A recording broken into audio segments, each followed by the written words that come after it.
This episode of the Modern Therapist Survival Guide is sponsored by Buying Time. Buying Time is a full team of virtual assistants with a wide variety of skill sets to support your business. From basic admin support, customer service, and email management to marketing and bookkeeping, they've got you covered. Don't know where to start? Check out the Systems Inventory Checklist, which helps business owners figure out what they don't want to do anymore and get those delegated ASAP. You can find that checklist at buyingtimellc.com/systems-checklist. Listen at the end of the episode for more information. You're listening to the Modern Therapist Survival Guide, where therapists live, breathe, and practice as human beings. To support you as a whole person and a therapist, here are your hosts, Curt and Katie Vernoy. Welcome back, Modern Therapists. This is the Modern Therapist Survival Guide. I'm Curt with Katie Vernoy, and this is the podcast that deals with all things therapists and the things that show up in our office. And in our continuing conversation around the world events happening in Afghanistan and our reactions, and as we've continued to do throughout our podcast history of trying to bring in very timely episodes to help our community.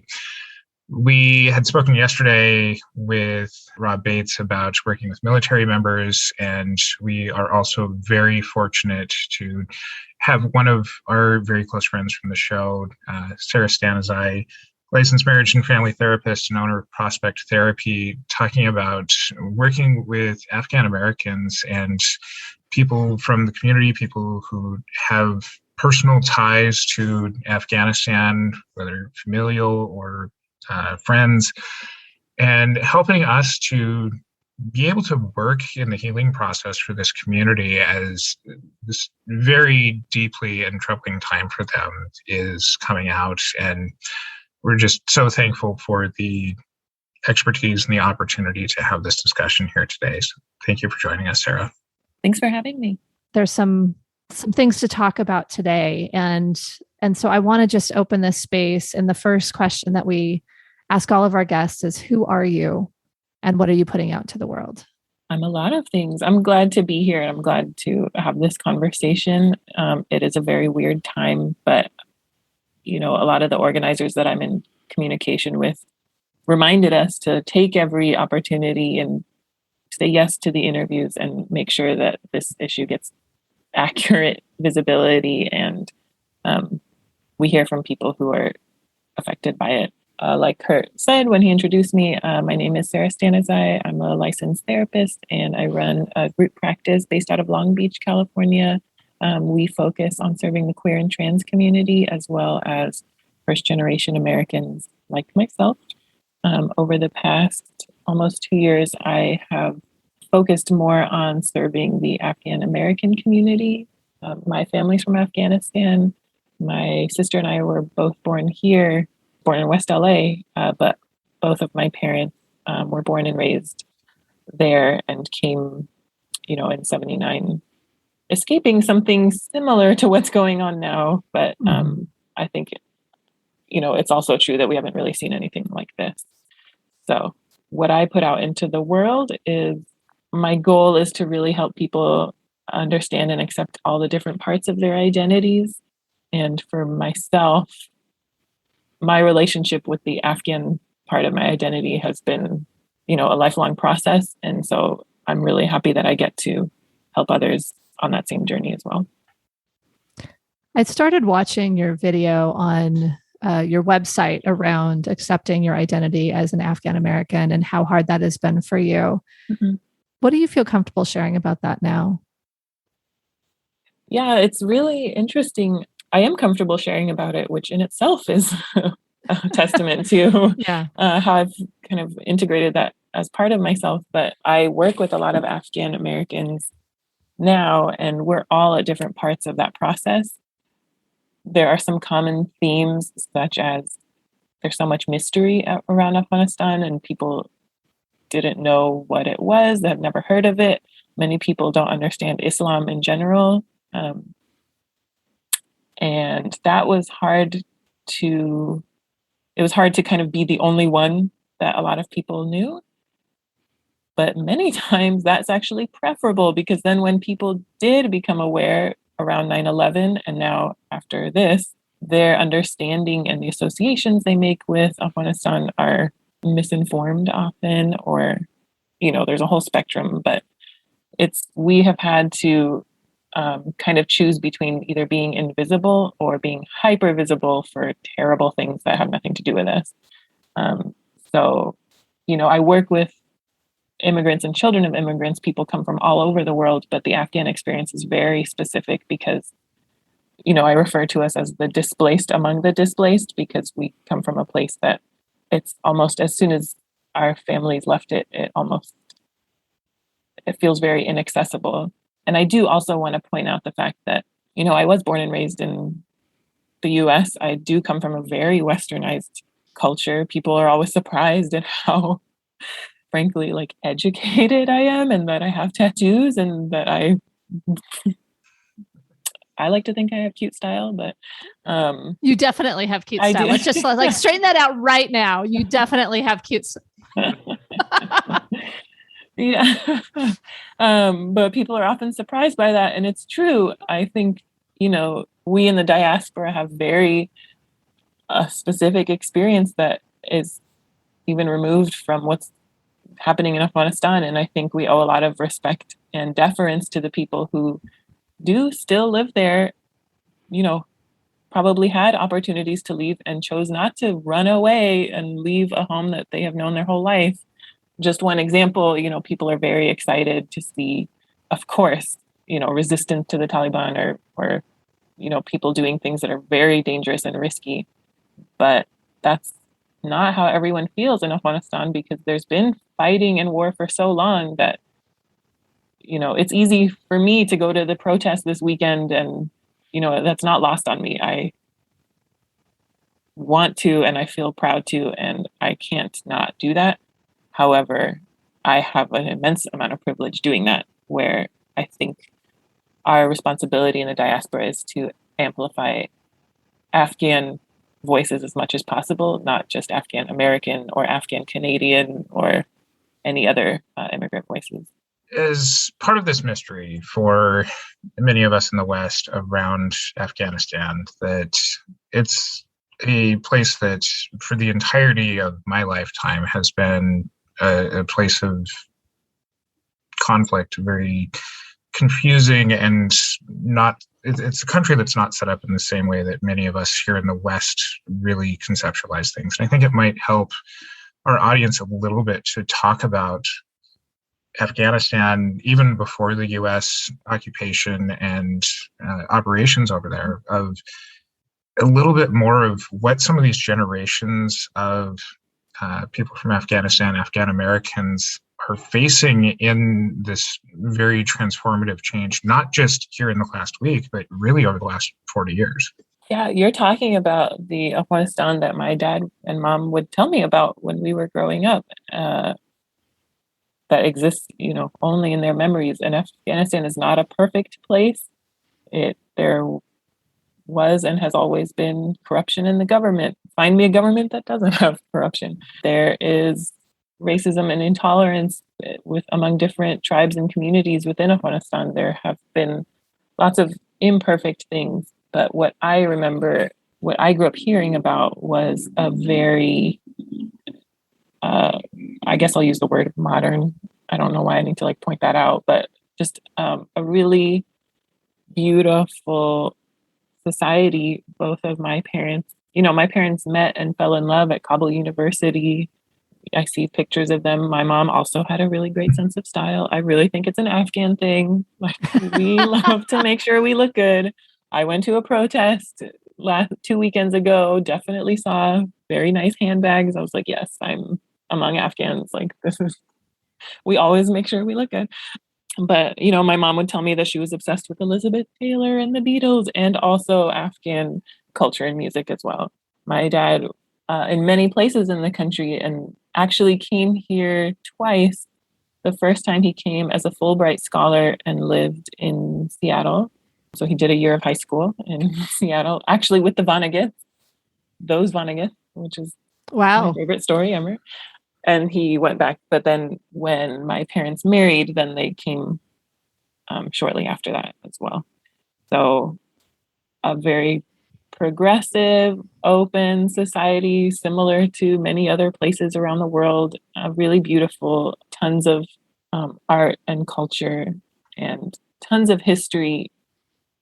What I often tell my clients and the people I work with, their concern is I don't feel Afghan enough and I don't feel American enough. I don't speak the language. I don't feel connected to my culture. I didn't think that was allowed. No one really encourages that where I grew up. And so we're stuck in this in-between place. And what I remind people is that it is never too late. Afghanistan always welcomes us. Our culture always welcomes us. That's a defining characteristic of Afghan culture is hospitality. It's super annoying when you're like a 12-year-old and everybody's offering you food multiple times and you're like, okay, I cannot eat anymore, but it is very rude. I think a lot of children of immigrants have that experience, but hospitality and generosity is a hallmark of Afghan culture. And that also applies to us, that our motherland and our culture always welcomes us, no matter how long it takes. So I grew up understanding Afghanistan as a place full of ancient culture, some really good looking jewelry, really strong fighters, just a very diverse, beautiful place. And that place doesn't seem to exist right now. It seems like there has been such a huge transformation of the perception of Afghanistan. And you mentioned September 11th. We've got a couple of other conversations that are relevant that we'll link in the show notes that I think provide. We have one that's about Iran and one that's about the MENA culture generally. But I think it's something where when you talk about this and each time you kind of, well, I don't know why I need to say modern, or I don't know why I need to say it this way. Mm-hmm. And it seems like there is a perception, mm-hmm. and this is kind of a different take on or what therapists get wrong question, because we ask that for most folks, but it seems like there is this misperception and this deep seated bias that has plagued Afghan Americans, at least since September 11th, if not prior mm-hmm. to that. So can you talk a little bit about that? Absolutely. That's a really good point. I think there's also a misconception to something that is very intertwined with Afghanistan, which is Islam. You kind of can't, they're not the same thing, but you can't talk about one without the other. Mm-hmm. And of course, just like any community, there is a spectrum of how devout people are, how conservative people are, what cultures they choose to continue, and that's always people's choice. I think people in the West love to latch on to these sensationalized, out of context images and swoop in with saviorism about, well, we have to liberate people from their own culture. And I've been thinking about this a lot, like the whole modesty thing about people wearing headscarves or wearing modest clothes. Like, we were all cheering when Billie Eilish was doing it on the cover of whatever magazine, and her political statement about wearing baggy clothes so nobody can objectify her body. But when whole countries of women do it, it's apparently, oh, poor things. Anyway, that's a side note. That's a blog post in the making. But I think there has been, unfortunately, we suffer from this either complete invisibility and mystery, or that's not my concern, or that's over there, or just this really distilled, stereotypical highlighting of things that may or may not even be part of our culture. Some of those things are part of our culture, and there's nothing wrong with them. Many of those things are not. And I had a conversation with a client who is really exploring Sufism and mysticism and other aspects of Islam, which my dad is a scholar and will take any opportunity to teach me / lecture me about. So I grew up with a very peaceful, merciful, beautiful, like nature-based version of Islam that is very, I just have warm, fuzzy feelings about it all the time. And I know my peers did not. So it's, for me personally, it's really hard to wrap my head around the idea of Islam as some sort of oppressive scary, God-fearing, like any sort of, there's a spectrum. You can be very conservative about certain things. But that has never been part of my experience and not part of a lot of people's experience. And so I think I do feel this obligation to say, like, not all Afghans or not all Muslims. Because I'm it's either there's no idea of who we are, or I have to overcompensate for these negative ideas about who we are. And we politically, culturally, socially have never been able to define ourselves to other people for as long as I've been alive. Normally, during an episode like this, we'd ask some question around what are some cultural considerations that working with a specific population like Afghan Americans would be. And it seems like you're answering that question for us as far as provide a lot of open space and let somebody define what it is, because our ideas might be very much entrenched in kind of what we've seen, and especially for those of us who've really only paid attention to Afghanistan from American occupation sort of perspective. I don't know how to do onto this without kind of asking the same question anyway of, in addition to clients being able to define what their Afghan identity is, are there some cultural considerations that therapists should be aware of when working with people from this community as far as their approach to mental health treatment and things that therapists can be prepped with? Yeah, that's a great question. You're asking me this today, and what's top of mind for me right now is don't feel sorry for us. Please don't bring pity into the therapy room. We can feel it from a mile away, and it's condescending, we'll say. So that's number one. There are some things that apply to working with any sort of immigrant community from anywhere, which is definitely educate yourself outside of the therapy room, understand some basic history, vocabulary, political, religious, cultural players, just so that you have a frame of reference at all. But then, yes, it's okay in therapy when you're working with anyone, I think, to let your client educate you about their own personal experience, but not having them be a representative and educate about the experience of their country or their culture as a whole.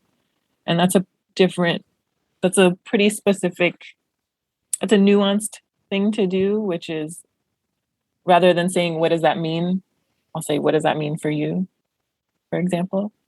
Also understanding like I said, for example, generosity and hospitality is a huge part of Afghan culture. So, most of us, were born and raised here, so it's not a huge cultural shift, but understanding that might be what they're experiencing at home, or if you are working with an immigrant, a recent immigrant even, to understand the power structure that we talk about, the privilege in the therapy room is always there with someone who is very deferential or polite. It's going to take you, there's this thing in Afghan culture, you have to always offer 3 times. And so you might think you're saying, well, I asked them and they seem fine with it. You may have to double check or triple check just to make sure that the person is comfortable if there's not something else that they want to tell you. Again, I'll say that would more apply to someone who's closer to Afghanistan, but it is something that I see with my family all the time.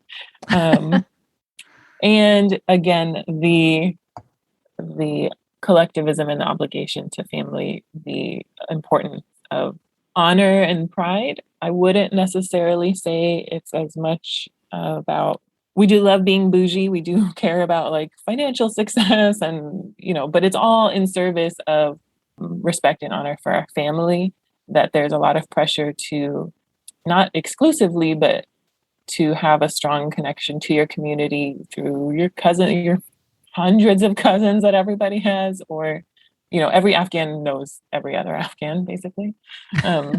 So to not shy away from that, like I did for a long part of my life. So those are some things that kind of come to mind when I think about what you would need to know if you were working with an Afghan American client. You mentioned kind of doing some research and kind of the Google search as well as, kind of informed research. If this is someone's Google search, if this is the beginning of their Google search, are there things that you think that therapists should know when working with an Afghan American client or topics that they may want to plug into their search engine that we can help them with right now? They will definitely want to read more about the impact of intergenerational trauma and the military involvement in their home country. They will definitely want to seek out primary sources, basically. So people who are Afghan or Afghan American. There are a lot of, we have many sister cultures, but there is nothing else like being from Afghanistan. Yes, the US has done this in many other countries, but there are many parallels, but it's not the same. So just saying like, oh, well, I had a Middle Eastern client or I had an Egyptian client, or that's great.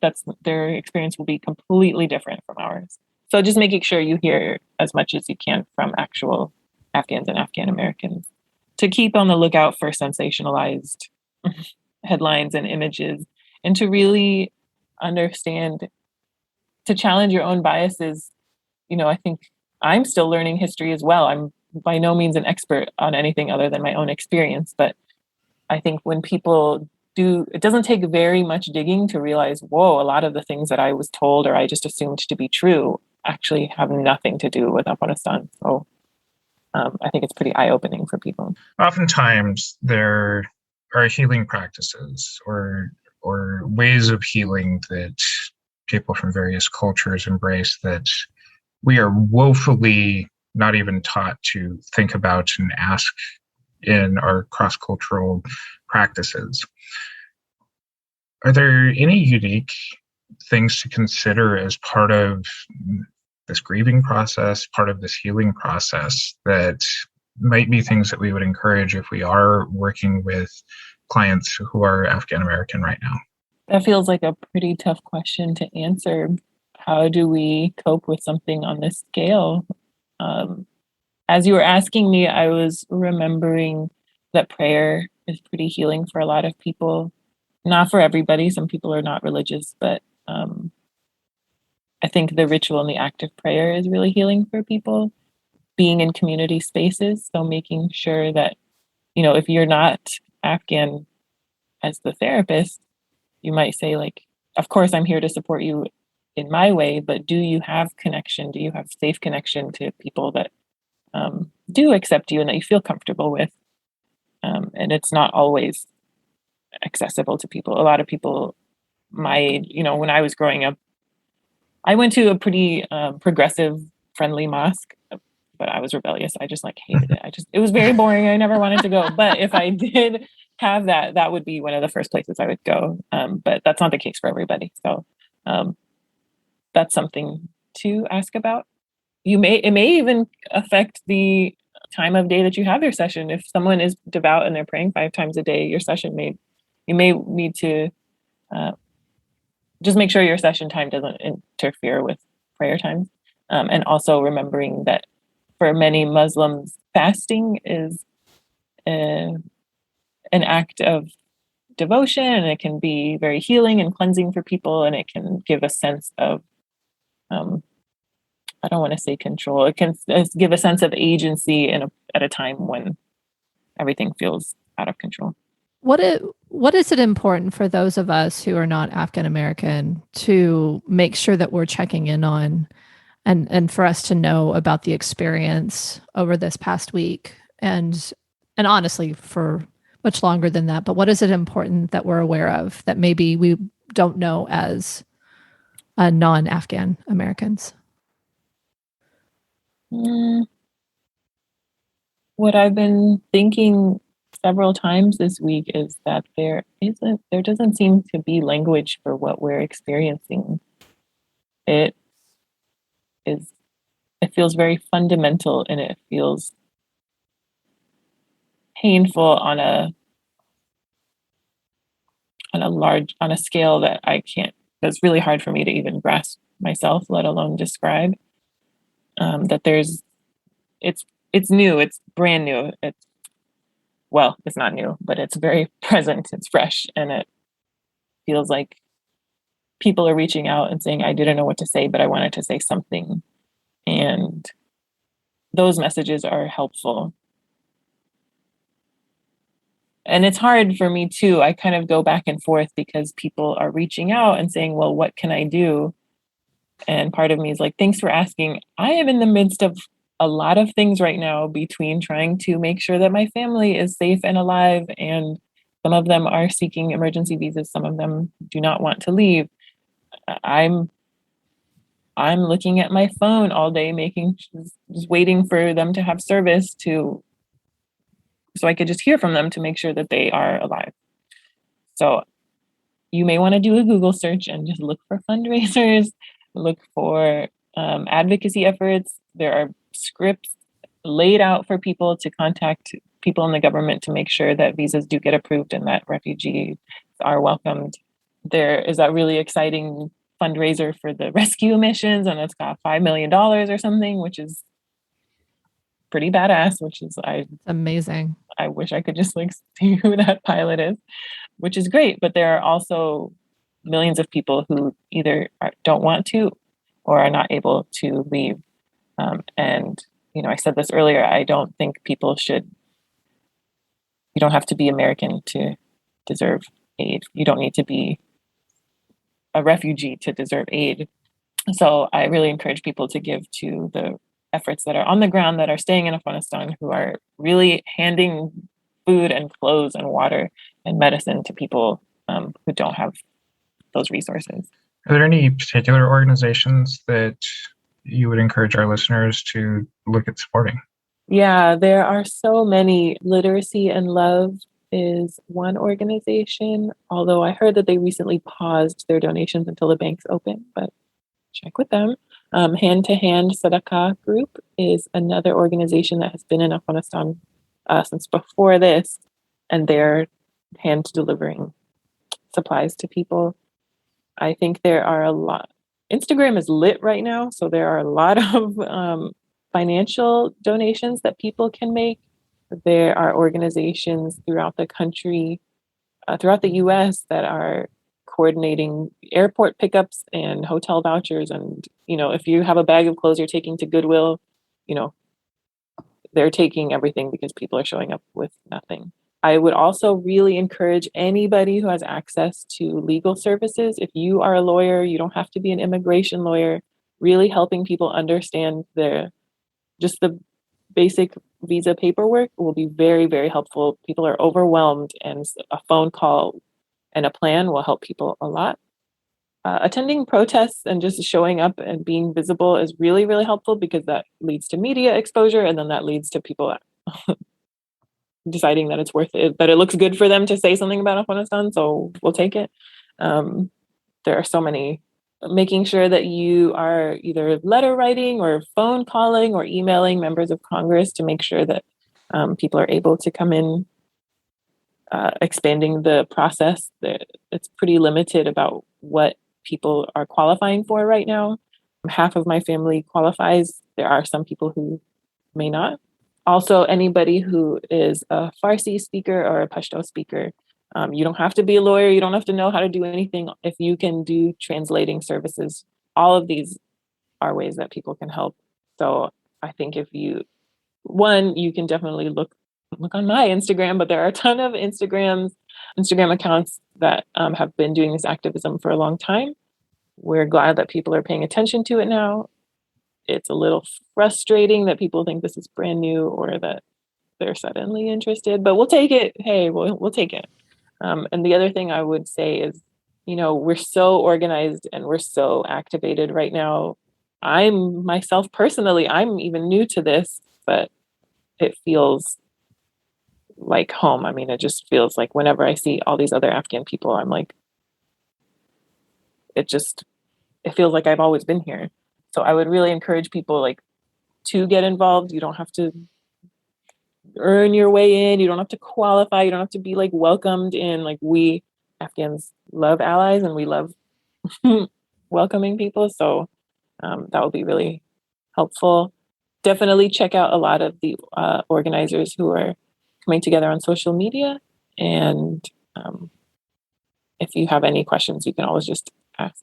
Before we close up, because I think this is an important conversation that needs to remain out there, there needs to be support given all those things. But before we close up, are there any additional points that we need to make? Is there anything else that our modern therapist needs to know? No, I don't know. I'm tired. Well, and even on that note, when we were first responding to this news, Katie and I, and the balance between wanting to share this message and heighten this message while also knowing that people like Sara are responding in a time of very, very complex feelings, and not always knowing kind of the best balance that we can bring as hosts of this show. And it's with a tremendous amount of gratitude and respect for Sara and all of the other people going through a time of existential crisis and just complicated feelings around so many things, that we hear you, that you're tired. We're here, we're trying whatever it is that we can, even imperfectly, to help with everything. Mm-hmm.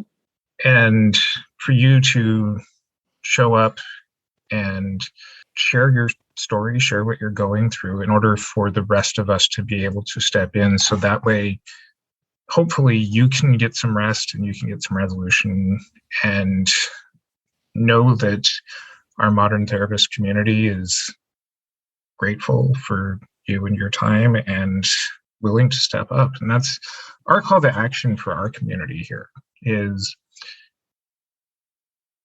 find what you can do. It might be time, it might be action, it might be money, but there are a lot of people going through some very, very complicated feelings right now. And always, whenever you can, step up and do what you can. Yeah. We will include some links in our show notes to the organizations that Sara has suggested, and as well as her practice, which I do want to give you an opportunity to let people know where to find you and your practice too. Oh my gosh, that's right. I didn't even mention my women's group. Yep. It is the best. It was the best when I started it. It is the best every time I run it. It is more timely and needed now than ever. But we have been meeting. Oh my gosh, this sounds like something I probably don't want to put on the air. Like, we have been meeting online in secret groups, these Afghan women. We were toying with the idea of putting together a retreat, and we were like, oh, where can we go do it? And somebody was like, they're never going to let 12 Afghan women on the same flight ever. So we laughed at it. Nobody else laughs when I tell that story, because they're like, I don't know if I'm allowed to laugh at that, but it was the best. But yeah, we have been meeting in a peer support group. I run a shorter 6-week version of it, and then I run a 3 to 4 month version of it. So we're actually wrapping up one group now. And so when I run it again, when I get my life together and wrap this group up, I'm going to be offering it free of charge. And that's for any Afghan women. You don't have to be in California. You don't have to be in the United States. You just have to be awake at the time that we offer the group. And I'm putting the details together now, but I'm anticipating there'll be a pretty big need. And it's just one of the joys of my life to run this group.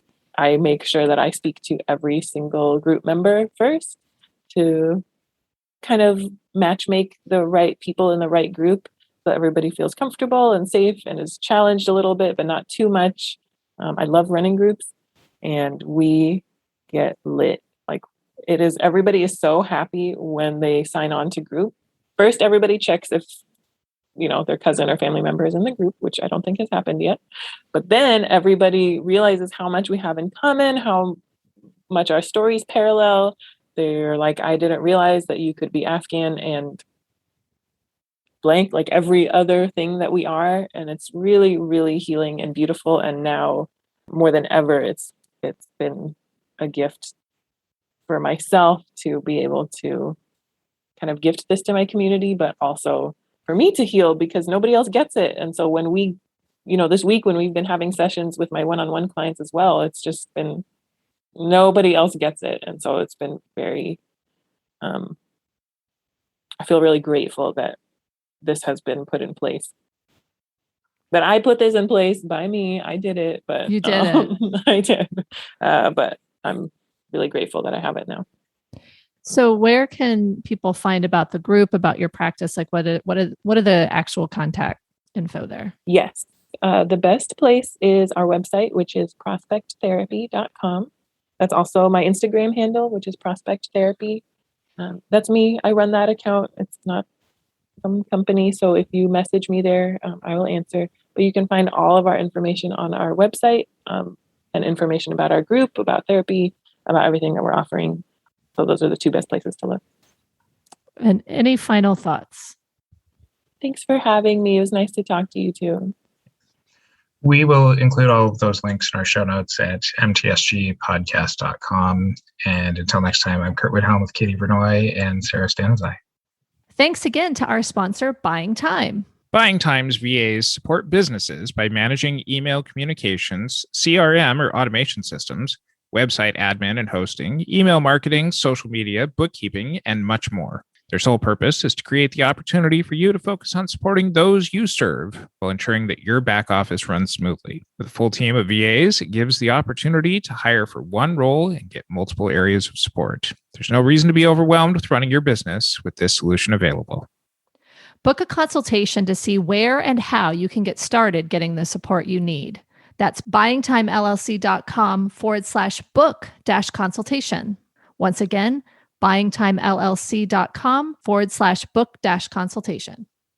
Thank you for listening to the Modern Therapist Survival Guide. Learn more about who we are and what we do at mtsgpodcast.com. You can also join us on Facebook and Twitter. And please don't forget to subscribe so you don't miss any of our episodes.